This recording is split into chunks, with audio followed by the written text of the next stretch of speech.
All right, I'm here at work. There goes the new P71. It is a 2003 with 100,000 miles on it, or 102. I made a video in the past on how to lower Crown Vic.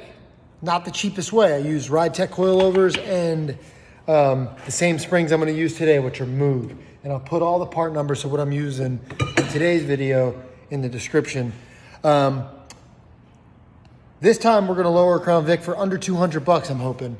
We'll see when I get into it, but that's the parts I bought and everything I need. I have some specialty tools and I'll show everything I'm using.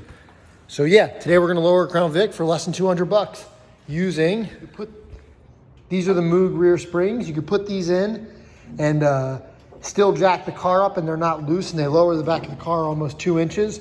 At least they did on my old one, so we'll see if that still is true. And then these are relocating brackets. You bolt this to where the factory strut bolts, and you tap the hole, and then the strut now bolts here. So I'll need to get some hardware and stuff, but once I figure that out, I'm just relocating where the strut bolts, and this lowers it about 1.5 inches. So this is the parts I'm gonna need with some miscellaneous hardware and some taps.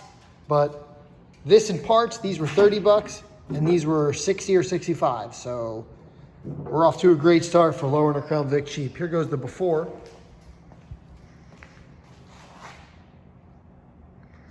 And I'll take a video after and during. All right, so here's the process. I got everything off. Here it goes, a 3/4 10 tap. Now you're supposed to tap this, which is really easy because it's the same size. You don't have to drill anything yet. I'll take this out, show you. I don't have this truck completely out, I just haven't moved out of the way.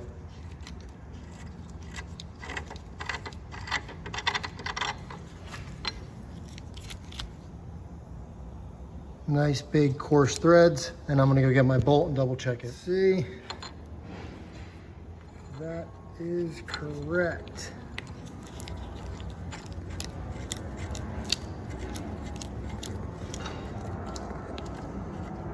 Perfect. So now what I'll do is I'll put the clamp on, I'll measure how long, and then I'll cut this bolt to size because it can't be on the inside. It's got to be completely flush with this so it clears the strut.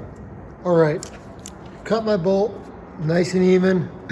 Then I took a fine file and I made sure it was nice and smooth all the way around so I can thread in without chewing up the threads, you know, on the way in or the way out.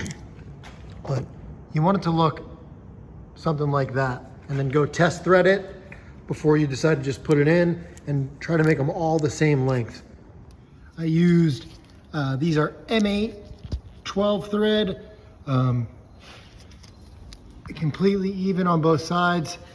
Instead of cutting this bolt, because it's so small, I just put washers behind it till it was flush back here. So dig for hardware, this is a 6mm head, but it's an M8 thread. Everything seems good, so I'll do the other side and then I'll show you the complete product. Pretty simple, just be patient, don't rush. I did break, you know, don't break any drill bits or anything. I did not break anything, but if you rush something like this, you'll strip it, you'll go and crook it, and it'll just fight you because this is really tight tolerances here. Yeah. This is not very scientific, but this is how I measure to cut the bolt. Put the backing plate in the bolt through, and I mark the thread that I'm gonna cut right there. So I cut right between the black mark, and then I file it down, and it's usually good. At least it was for that side. Here's the difference in length. All right, only because somebody asked me a few weeks ago, they said, are you sure the Moog springs aren't loose when you jack the car up? This car is on a lift right now, and that spring is tight. So you don't have to worry about resetting these every time you jack your car up. That's exactly why I like them. So we'll see how much they lower it, but you can see it fits in there perfectly. You don't have to do anything except remove this bolt and just let the axle come down. If the wheel's off and you're on the ground, just put some body weight on the axle, and it'll get you enough room to wiggle the spring out of there. It's literally like 5 hours later. This is, I ran into some hurdles, but there's the end product. You got to stack washers between the strut that's the same width as this aluminum piece. Luckily, 3 washers from Home Depot are the exact width of this. Don't know. That's what your hurdle is going to be. You're going to have to run back and forth or just have a bunch of washers on hand that work. Have everything bolted in as it should be. It looks like it's about 2 inches lower, 1.5 inches lower. Now, I think it looks a little lower.